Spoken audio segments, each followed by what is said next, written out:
you like to see the Eiffel Tower? That's here? They met in Paris, fell in love under the Eiffel Tower, and got married.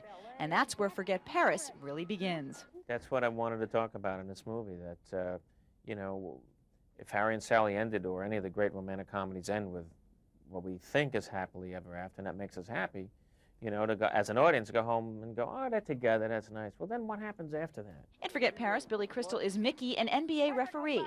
Debra Winger is Ellen, an airline executive. Winger says she wasn't sure a comedic role would work for her.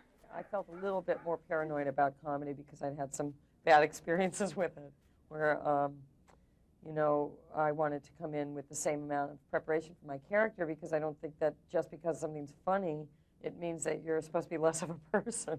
Winger is one actress who makes career decisions for herself, even if that means offending people. Her direct approach has made many in Hollywood label her difficult. We found her to be quite forthcoming. See, in the long run, I think I'm sort of a living proof that it works in the long run to really stand by who you are. I mean, from Urban Cowboy on, I've loved all the roles I've gotten to play. I wish that, in general, scripts were more literate.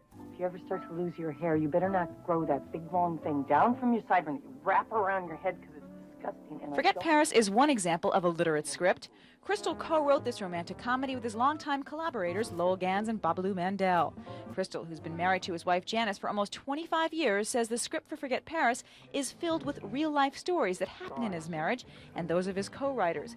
Crystal says, after all, it's his marriage that keeps him together through career highs and lows. And you're under a unique pressure because of the name and the Hollywood and the life, right? Yeah, there are definitely pressures and, you know, and ups and downs that careers have. Right. It's hard to go through the roller coasters, which are careers, but everybody goes through them. Sure. And it's, if you don't have somebody next to you who's going to hold your hand and say, don't worry, it's going to be okay, Right. then it gets lonely. But it's been great for us.